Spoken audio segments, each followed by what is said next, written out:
क्या आप भी अपनी कुंडली में किसी उच्च के ग्रह की महादशा का इंतजार कर रहे हैं? मान लीजिए गुरु उच्च का है, शनि उच्च का है, सूर्य उच्च का है, ऐसे ग्रह का इंतजार आप भी कर रहे हैं कि ये महादशा है और मेरे जीवन में जो है चमत्कार हो जाए। कल मैंने बनाई थी नीच का जो शनि था कुंडली में उसके ऊपर, और उसकी महादशा भी थी और वो व्यक्ति मालामाल था। आज मैं बना रहा हूँ उच्च के शनि और उसकी महादशा है और उसके बारे में बताऊँगा। नमस्कार, जय बाबा विश्वनाथ हर हर महादेव। आज हम बात करेंगे उच्च के ग्रह के बारे में जिसका लोग इंतज़ार करते हैं अपने जीवन में, और कई बार उनका इंतज़ार वो गलत भी साबित होता है। तो बात हम करने वाले हैं, ये कुंडली है।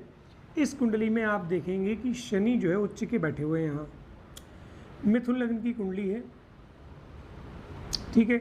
शनि उच्च के बैठे हैं। शनि के उच्च के बैठने से कहाँ बैठे? पंचम स्थान में बैठे, यानी कि त्रिकोण में बैठे हैं। और मालिक कहाँ के? भाग्य के मालिक है। आप सोच रहे हैं कि भाग्य स्थान का मालिक त्रिकोण में अगर उच्च का बैठ जाए तो ये अपने आप में एक बहुत बड़ी बात है, साधारण बात नहीं है ना। ये व्यक्ति की 2019 से शनि की महादशा आई हुई है। अब स्वाभाविक है कि कोई भी ग्रह की महादशा आएगी और अगर वो उच्च का है तो लोगों की एक्सपेक्टेशन सीधा सीआर में रहेगी, करोड़ों में रहेगी, है ना। कल मैंने जो दिखाया था कुंडली, जो कल का वीडियो अगर आपने देखा होगा जिसमें नीच के शनि के बारे में बात हुई है, ऐसी एक कुंडली नहीं है। वैसे मेरे पास 10 कुंडलियां हैं सेम उसकी, और 10 के 10 करोड़पति हैं। नीच के शनि है, वो वाला वीडियो भी सबकी सिमिलर कुंडलियां लेके आऊँगा, वो भी आप लोगों को दिखाऊंगा।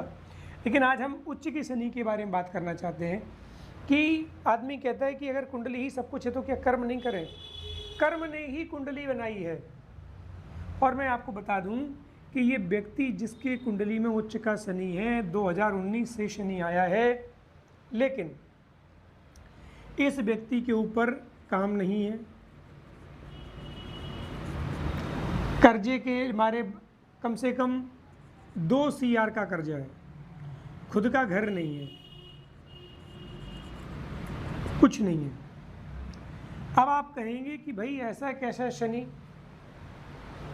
कि उच्च का भी है, भाग्य स्थान का भी मालिक है, और न काम है न घर है, कर्जा भी है। तो मैं आपको बता दूं कि जब शनि लगा तो इस व्यक्ति को कम से कम 1 करोड़ रुपए मिले, जो इसने जुआ नहीं खेला, दारू नहीं पी, लेकिन शौकों में खर्च कर दिए, क्योंकि चंद्रमा महाराज लग्न में बैठे हैं।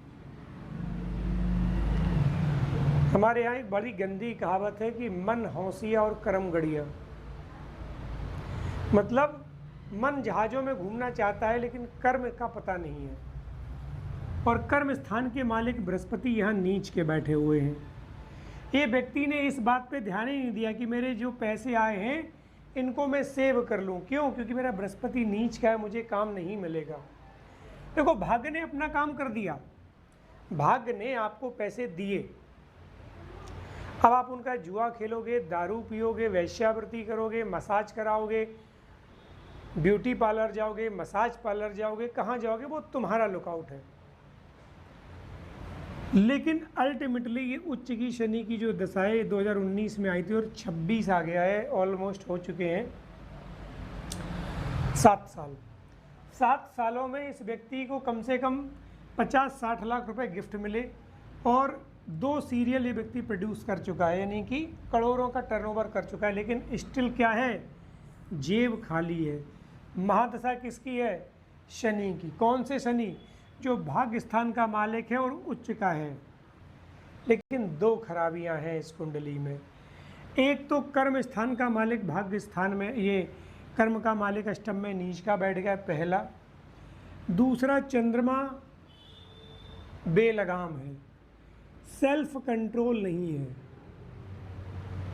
बड़ी बड़ी बातें करना, लंबी लंबी फेंकना, सिर्फ दूसरों को देख करके उस जगह पर शौक पूरे करना, उनको कॉपी करना, उस चीज़ में ये व्यक्ति बर्बाद हो गया।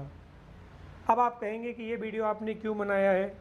तो ये वीडियो मैं सिर्फ इसलिए बना रहा हूँ क्योंकि आजकल जो 3 महीने के कोर्स करके ज्योतिषी बन रहे हैं वो क्या करते हैं कि चौथे घर में, 5वें घर में शनि होगा तो ये करेगा, 6ठे घर में शनि होगा तो ये करेगा, 7वें घर में ये शनि होगा तो ये करेगा।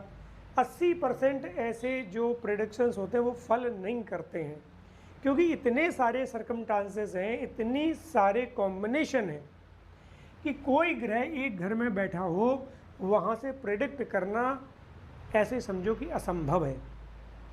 ऐसे लोग प्रेडिक्शन करने लगते हैं, उनके फॉलोवर बढ़ जाते हैं, लाइक बढ़ जाते हैं, और जब लोग कंसल्टेशन लेने जाते हैं तो उनको बड़ा मिसगाइडेंस वाला कंसल्टेशन मिलता है।